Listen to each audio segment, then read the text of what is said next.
Nagulat naman sila ni Elder Gio dahil mukhang inakala ng dalawa na tuturuan nila ng leksyon ang ating bida.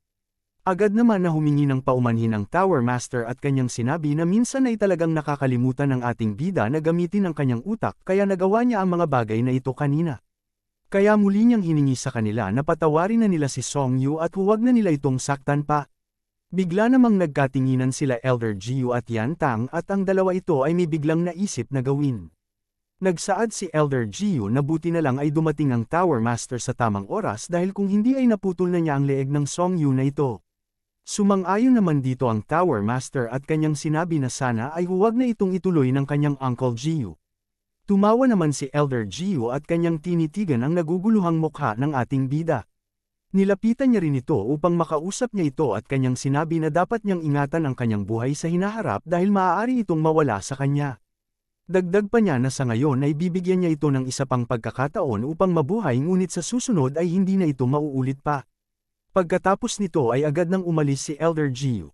Nainis naman si Joe Fan dahil alam niyang binibiro siya ng mga ito dahil alam nilang wala siyang magagawa.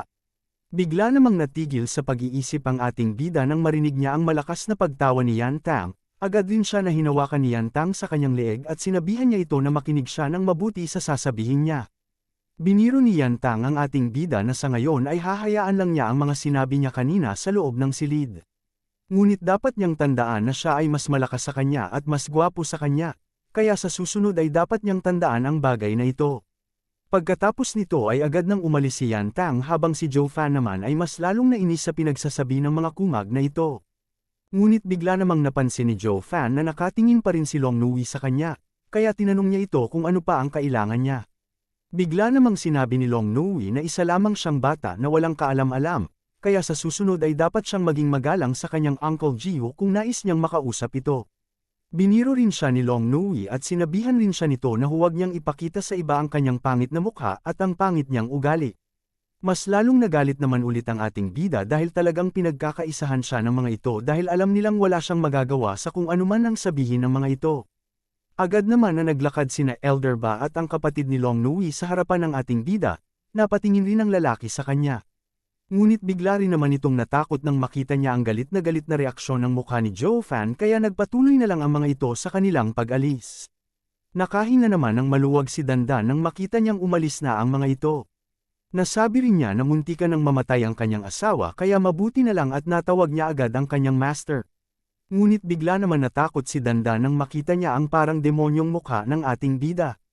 Habang tinatanong nito kung sino ang nag-utos sa kanya na bumalik dito. Bigla namang pinagalitan ng Tower Master ang ating bida dahil sa pagsigaw niya kay Dandan. Sinabi rin niya na siya na nga ang niligtas nila, may gana pa siyang magalit sa alaga niya. Sinabi rin ng Tower Master na kung hindi lang dahil nagmakaawa ang kanyang alaga ay hindi niya pag-aaksayahan ng oras na iligtas ang ating bida. Agad rin na hinawakan ng Tower Master si Dandan at hinailan na niya ito paalis. Sinabi rin niya na wala ng lalaki talaga sa mundo na ito na maasahan nila. Sinabihan rin niya si Dandan na hindi karapat-dapat ang tao na ito sa pagmamahal ng disciple niya. Lumabas naman ang mga pawis sa mukha ni Dandan ngunit wala na siyang nagawa pa kundi umalis habang pinagmamasdan ang ating bida. Nang makaalis na ang lahat, napaisip naman si Joe Fan na oras na upang kausapin niya si Chuchu tungkol sa mangyayari sa mga susunod na araw. Nagdesisyon rin ang ating bida na kailangan niyang sabihin ang lahat kay Chuchu upang mas mapalaki ang pagkakataon na matalo nila ang Regent State at si Elder Yan. Pagkatapos ng ilang sandali ay agad nang nagpunta si Joe Fan sa tore kung saan namamalagi si Chuchu. Ngunit pagdating niya doon ay nagulat siya nang makita niya na nakaupo lamang si Chuchu sa sahig ng silid. Sinabihan rin niya ito na nandito siya upang makausap siya. Ngunit nagtaka si Joe Fan dahil hindi man lang nakasagot si Chuchu sa kanya. Kaya nilapitan na lang niya ito upang malaman niya kung ano kaya ang nangyayari sa babae na ito. Bigla namang nagulat si Joe Fan nang makita niya ang kasalukuyang estado ng kaisipan ng babae na ito. Hindi rin siya makapaniwala na ang isang martial artist na nasa heavenly realm ay hindi man lang kinaya ang pagtataksil ng isang tao sa kanya kaya naging ganito ito. Kaya nasabi na lang ng ating bida na talagang mahina ang puso ng babae na ito. Ngunit nasabi rin ni Joe Fan na kung talagang nais sumuko ng babae na ito ay dapat ibigay na lang niya ang booty root sa kanya. Nasabi rin ng ating bida na kung nakita niya ang ganitong sitwasyon noong mga nakaraang araw ay tiyak na nanakawin niya agad ang booty root sa kamay ng babae na ito. Ngunit alam niyang ngayon ay iba na ang kanilang sitwasyon. Dahil kung malagay sa panganib ang pagkatao ni Chuchu, tiyak na mapapahamak ang buong Huayu Tower, kaya kapag hinayaan niya ito ay talagang magwawagi ang Regent State sa kanilang misyon. Kaya sa ngayon ay hindi niya maaaring nakawin na lang ng puwersahan ang Budi Roots, sa halip ay dapat niyang hintayin na kusa itong ibigay ni Chuchu sa kanya. Kaya sinubukan na ng ating bida na gisingin ang kaisipan ng babae na ito, ngunit napansin naman niya na parang walang epekto ang kanyang ginagawa dahil hindi man lang sumagot ang babae na ito. Naisip rin ni Joe Fan na kung talagang malaking pinsala sa kaisipan ang natamo ni Chuchu dahil sa kanyang mga nalaman, tiyak niyang walang sinuman sa kanila ang makakagising sa kanya. Kaya wala nang nagawa si Joe Fan kundi gamitin ang kanyang soul technique. Bigla namang nagising si Chuchu nang marinig niya ang boses ng ating bida at tinanong rin ito kung siya ba ang tumawag sa pangalan niya. Bigla rin napagtanto ni Chuchu kung ano ang nangyari sa kanya kaya nagpasalamat rin siya sa tulong ng ating bida. Ngumiti naman si Joe Fan at kanyang sinabi na ginawa niya lang ang kanyang makakaya upang magising siya. Sinubukan rin niya na sabihin kay Chuchu ang tungkol sa paraan kung paano nila maaaring matalo ang Regent State ngunit bigla naman siyang pinatigil ni Chuchu. Sinabi rin ni Chuchu na siya ang may kasalanan kung bakit nangyari ang sitwasyon na ito sa kanilang pamilya, kaya bilang ang sect leader ng pamilya na ito ay gagawin niya ang lahat ng kanyang makakaya upang masolusyonan ang gulo na ito. Bigla namang lumabas ang pawis sa mukha ni Song Yu at kanyang sinabi na hindi niya kailangang sisihin ang sarili niya. Ngunit hindi naman ito pinansin ni Chuchu, sa halip ay pinasalamatan niya si Song Yu dahil sa nagawa nitong tulong kanina. Sinabi rin niya na hindi niya alam kung paano niya napasunod ang Qianlong Pavilion at ang Jianhu Mansion upang tulungan sila. Ngunit alam niyang siya ang dahilan kung bakit hindi nawasak ang kanilang pamilya laban sa mga patibong ng Regent State. Nais naman sanang magpaliwanag ng ating bida sa kung ano ang katotohanan ngunit bigla naman siya ulit na pinigilan ni Chuchu. Sinabihan rin siya nito na hindi na niya kailangan pang ipaliwanag ito. Alam rin ni Chuchu na nandito siya upang pasayahin ang ating bida dahil malungkot siya, ngunit dahil may sapat na oras pa naman sila bago magsimula ang Peel Festival ay sinabihan niya si Song Yu na may ipapagawa siya sa kanya. Kaya agad na niyang hinayla ito paalis sa tore. Nainis naman ang ating bida at kanyang naisip na sana ay pagsalitain man lang siya ng babae na ito. Matapos ang ilang sandali ay narating na rin ng dalawa ang isang bangin na makikita sa garden ng kanilang sect. Agad rin na nagpakilala si Chuchu at hiniling niya sa tao sa loob na nais niyang makita ang kanyang anti-tao. Agad naman na nagbukas ang pintuan sa malaking bato at isang boses ang narinig ng ating bida na siyang nagsasabi na hindi na kailangan pang humingi ng permiso ni Chuchu kung nais niyang pumasok sa bangin na ito. Dahil siya na ang sect leader ng pamilya na ito kaya maaari na siyang makapasok dito kahit kailan niya man gustuhin. Nagsaad naman si Chuchu na kahit siya ang kasalukuyang sect leader ng kanilang pamilya, si anti-tao pa rin ang master ng lugar na ito. Kaya hindi niya magagawang pumasok na lang sa bangin na ito nang wala ang pahintulot niya. Bigla namang napansin ni Joe Fan ang sobrang lamig na hangin sa lugar na ito. Naisip rin niya na maaaring may isang matinding kayamanan ng lamig ang lugar na ito dahil kahit na ang kanyang diamond body ay nakaramdam pa rin ng lamig dahil sa enerhiya na ito. Nang makapasok na ang dalawa sa loob ay nagulat naman si Joe Fan nang makita niya ang isang matandang babae sa harapan nila. Napatanto rin niya na mukhang nalasan rin ng babae na ito dahil parang matagal na sa katawan niya ang lamig na ito na siyang masamang epekto ng laso na ito. Ngunit namangha rin ang ating bida dahil kahit ito na ang sitwasyon ng babae na ito ay nagawa pa rin niyang makipag-usap sa kanila kaya sa tingin niya ay lagpas pa sa heavenly realm ang lakas nito. Kaya nagsaad na lang si Joe Fan kay Chuchu na hindi niya inaasahan na may isang malakas na master pala ang kanilang pamilya. Ngunit bigla namang nagulat ang ating bida nang bigla siyang sabihan ng tanga ng boses na ito. Sinabi rin niya na isang buhay na bangkay lamang ang nasa harapan niya kaya hindi ito ang kumausap sa kanila. Napansin naman ng ating bida ang isa pang matandang babae sa likuran niya. Sinabi naman ng babae na hindi na kayang makakilos ng bangkay na nasa harapan nila. Sinabi rin niya na siya ang kumausap sa kanila kanina. Agad naman na sinabi ni Chuchu na mahina lamang ang cultivation ng kasama niya, at mahina rin ang utak nito. Kaya normal lamang na hindi niya malaman na siya ang may gawa ng mga ito. Kaya hiniling niya sa kanya na huwag niyang pag-alitan ang bata na ito. Ngumiti naman si anti-tao at kanyang sinabi na ngayon lamang niya nakita si Chuchu na nagprotekta sa isang lalaki sa ganitong paraan. Kaya napatanong na lang ang matanda kung nakita na ba ng lalaki na ito ang pinakaiingatan nila, dahil alam niyang ito lang ang maaaring dahilan kaya nais protektahan ni Chuchu ang tao na ito. Hindi naman nakasagot si Chuchu at namula lamang ang kanyang mukha. Samantala, nagtaka naman si Joe Fan kung ano ang tinutukoy ng matanda na ito. Ngunit bigla naman siyang napatigil nang itulak siya ni Chucho sa harapan ng matanda. Sinabi rin ni Chucho na si Auntie Tao niya ang pinakamagaling na alchemist ng kanilang sect. Kaya inutusan niya ang ating bida na kailangan niyang magbigay galang sa kanya. Napaisip naman si Joe Fan na mukhang nais ni Chucho na matuto siya sa matanda na ito pagdating sa paggawa ng gamot. Ngunit alam rin ni Joe Fan na walang maituturo sa kanya ang matanda na ito, sa halip ay dapat siya pa ang magturo sa matanda na ito. Ngunit dahil hindi nila alam ang bagay na ito ay wala nang nagawa pa ang ating bida kundi magbigay galang sa kanya. Ngunit bigla namang nagulat si Joe Fan nang mapagtanto niya na ang laso na nasa katawan ng matanda na ito ay ang Rainbow Cloud Palm ng Yaowaang Temple. Nagtanong naman ang matanda kung natakot ba ang ating bida sa mukha niya. Sinabi rin niya na hindi lahat ng babae sa kanilang sect ay magaganda katulad ng sect leader nila. Nagalit naman si Chucho dahil sa pagpapakita ni Song Yu ng takot kaya inutusan niya ito na humingi agad ng paumanhin kay Auntie Tao. Ngunit hindi naman ito pinansin ni Joe Fan.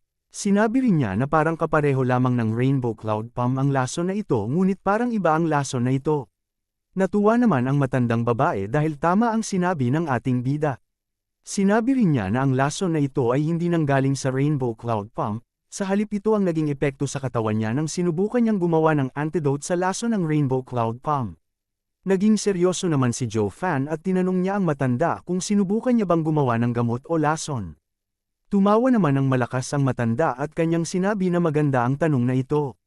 Sinabi rin niya na kahit siya ay hindi niya alam kung isa bang gamot o lason ang antidote na ito, ang malala pa ay kahit siya ay hindi maintindihan ang bagay na ito.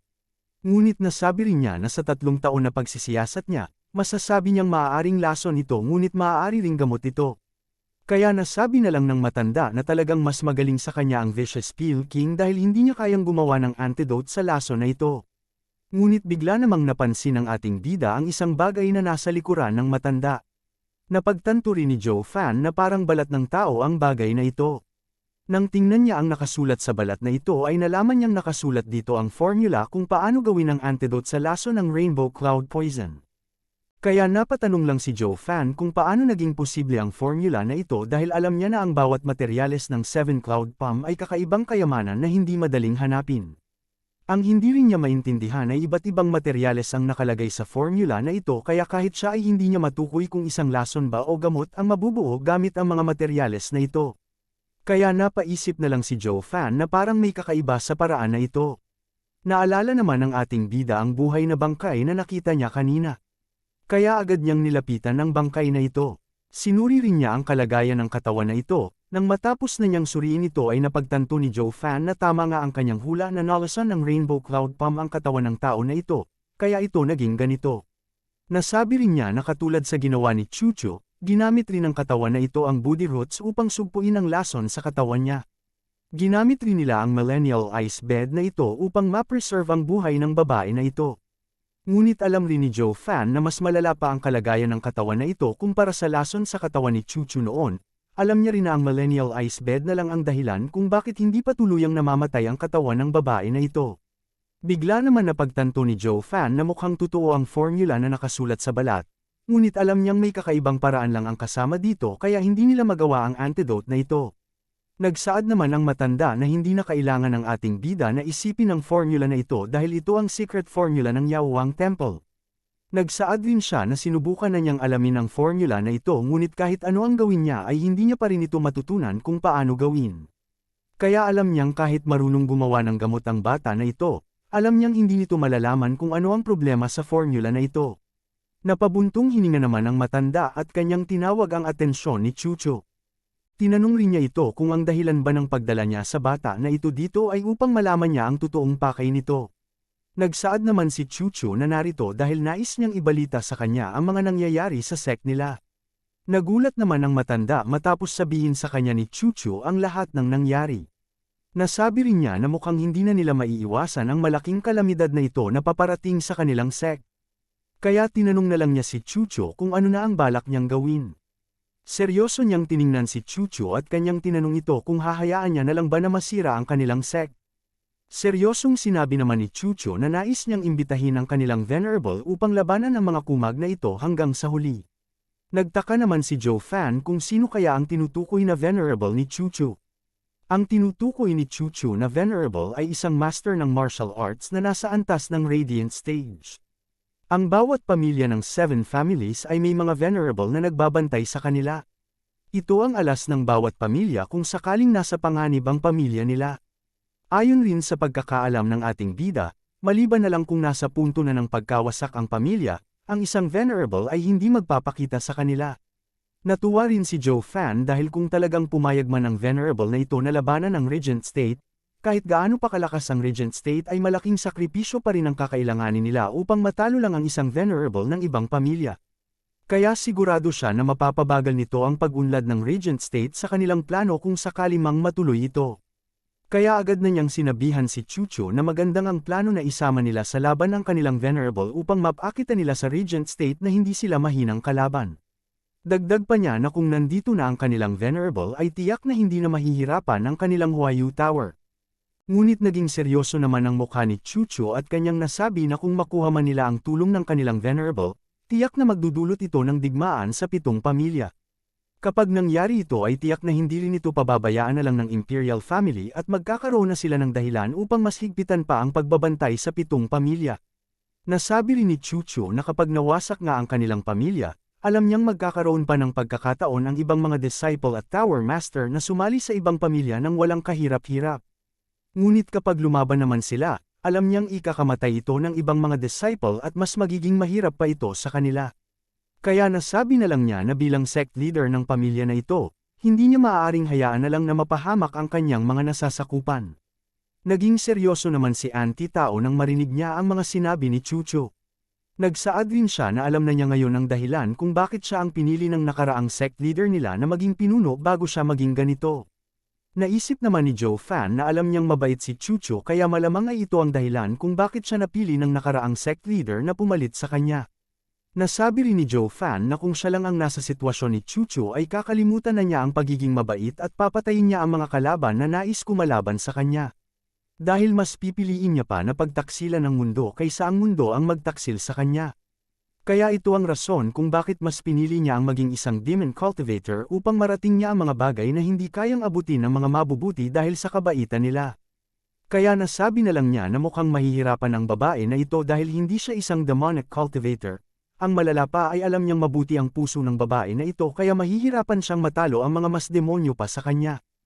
Naging seryoso naman si Chuchu at kanyang sinabihan ang kanilang anti-tao na 10 sa 15 Tower Master ang Nalasan rin, kaya nais niyang imbitahan ang kanyang anti-tao na sumali sa kompetisyon upang masigurado nila na hindi mapupunta ang Budi Root sa kamay ni Elder Yan. Nasabi rin niya na kung wala man silang pag-asa, ang huling maaaring gawin na lang nila ay talagang ibigay kay Elder Yan ang Budi Roots kapalit ng antidote sa laso na ito. Naging seryoso naman ang matanda nang marinig niya ang nais ipagawa sa kanya ni Chuchu. Ang pagkalaban kay Elder Yan sa paggawa ng gamot. Tumawa siya ng malakas at kanyang sinabihan si Chuchu na tingnan niya ang kanyang hitsura sa ngayon. Ang bagay na ito epekto ng pagsisiyasat niya sa laso ng Elder na ito ngunit kahit anong gawin niya ay hindi niya ito masagot. Kaya muli niyang tinanong si Chuchu na kung sa tingin ba niya ay may kakayahan siya nang matalo si Elder Yan. Ngunit hindi naman ito sinagot ni Chuchu, sa halip ay lumapit siya sa matanda at may sinabi siya dito ng pabulong. Nagulat naman ang matanda sa nais gawin ni Chuchu, kaya nasabi na lang niya na ngayon alam na niya ang dahilan ng pagdalaw ni Chuchu sa ating bida dito. Kaya agad na niyang inutusan ang ating bida na kailangan niyang yumuko ng 3 beses sa harapan ng kanilang grandma. Nagtaka naman si Joe Fan kaya tinanong niya ang matanda kung nasaan ang grandma na ito. Agad naman na tinuro ng matanda ang katawan ng buhay na bangkay sa likuran ng ating bida. Nagtaka naman si Joe Fan sa nais ipagawa ng matanda na ito at napatanong rin siya kung ano kaya ang mangyayari kung susundin niya ito. Ngunit dahil wala rin naman siyang ibang pagpipilian ay agad na lang niyang ginawa ito. Siya ay yumuko sa buhay na bangkay na ito upang magbigay galang. Ngunit napansin ng ating bida na hindi lamang siya ang gumawa nito, dahil kahit na si Chuchu ay yumuko rin. Nagtaka naman si Joe Fan dahil wala namang nangyari matapos niyang yumuko, kaya napatanong na lang siya kung ano talaga ang dahilan kung bakit pinagawa sa kanya ito ng matanda. Matapos nito ay agad rin na pinayuko ulit ni Auntie Tao ang ating bida sa harapan niya. Nainis naman ang ating bida at kanyang tinanong kung bakit naman niya kailangang sundin ito. Sinabi rin niya na ginawa niya lang ito kanina dahil hindi niya alam kung ano ang nais nilang gawin. Ngunit bigla namang natigil si Joe Fan nang si Chuchu na mismo ang nag-utos sa kanya na yumuko. Wala namang nagawa si Joe Fan dahil alam niyang masisira ang kanyang pag-arte kung hindi niya ito gagawin. Kaya agad na siyang yumuko sa harapan ng matanda na ito. Nagsaad naman ang matanda na sa ngayon ay sasabihin na niya sa ating bida ang mga kaalaman ng kanilang Huayu Tower. Kaya dapat ay makinig ng mabuti si Joe Fan. Nainis naman si Joe Fan ngunit wala na siyang magawa kundi makinig sa sasabihin ng matanda na ito. Nagsimulang magkwento ang matanda na 100 taon na ang nakakaraan. Ang relasyon ng Huayu Tower at Yaohuang Temple ay malapit sa isa't isa, sa katunayan sila ay magkaalyansa. Dumating rin ang pagkakataon na ang pinakabatang anak ng dalawang pamilya ay ikinasal sa isa't isa na siyang mas nagpatibay ng ugnayan ng dalawang pamilya. Noong una, ang Rainbow Cloud Palm na lason na taglay ng Yaohuang Temple ay hindi ganito kalakas. Ngunit mula nang ibigay ng Huayu Tower ang maliit na parte ng Budi Roots sa kanila ay mas lalong lumakas pa ang lason na ito. Kaya hanggang sa ngayon ay ito na ang naging secret technique ng Yaohuang Temple. Ngunit isang araw, nagkaroon ng pag-aaway ang mag-asawa na ito, sa panahon rin na iyon ay inatake ng lalaki ang kanyang asawa ng kanyang Rainbow Cloud Palm. Kaya dahil dito ay nagpa siya ang babae na bumalik sa Huayu Tower upang mapagaling ang kanyang katawan sa lason. Ngunit ang mga ito ay nagulat na lang ng kahit ang kanilang Budi Roots ay walang naging epekto sa lason na ito. Kaya napagtanto ng Huayu Tower kung gaano kapanganib ang lason na ito, kasabay rin ito ay mas naging matapang pa ang Yaohuang Temple sa ibang mga pamilya kaya nagdesisyon na lang ang Huayu Tower na putulin na ang kanilang koneksyon sa kanila. Dahil dito ay nagalit rin ang Yaohuang Temple kaya dito nagsimula na maging magkalaban ang dalawang pamilya na ito. Ito rin ang naging dahilan ng pagiging agresibo ng Yaohuang Temple sa Huayu Tower kaya nagdulot ito ng kamatayan sa mga Tower Master nila noon. Dalawa rin ang namatay sa kanilang sect leader noon dahil sa lason na ito. Dahil na rin sa kailangan ng Imperial Family ang Yaohuang Temple dahil ito ang gumagawa ng mga gamot na ginagamit nila, hindi nila pinansin ang away sa pagitan ng Yaohuang Temple at ng Huayu Tower. Kaya ilang beses nang muntikang mawasak ang kanilang pamilya dahil hinayaan lang ng Imperial Family ang pagmamalabis ng Yaohuang Temple. Ngunit habang nawala na ng pag-asa ang Huayu Tower, isang babae naman ang biglang lumitaw sa kanilang sect. Ang babae na ito ay ang tinawag nilang The Lady of Steel Chu Bijan. Ang babae na ito ay may taglay ng isang malakas na martial arts kaya hindi naging madali para sa Yaohuang Temple na wasakin sila. Kasabay rin ito ay nagsagawa ng plano si Chu Bijan na ipakasal ang ibang disciple sa ibang pamilya upang mas lumakas pa ang koneksyon nila. Kaya ang mga disciple ng babae na ito ay tinawag siyang grandma. Kahit na hindi naging sect leader ang kanilang grandma, siya pa rin ang naging dahilan kung bakit matatag pa rin ang kanilang sect makalipas ang maraming taon. Kahit na ang ibang elder ng ibang pamilya ay nagbigay rin ng respeto sa kanya dahil sa nagawa niya.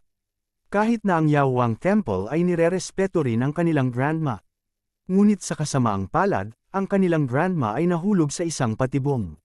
Upang mailigtas niya ang sect leader sa mga panahon na iyon ay nahulog siya sa patibong ng Yaohuang Temple.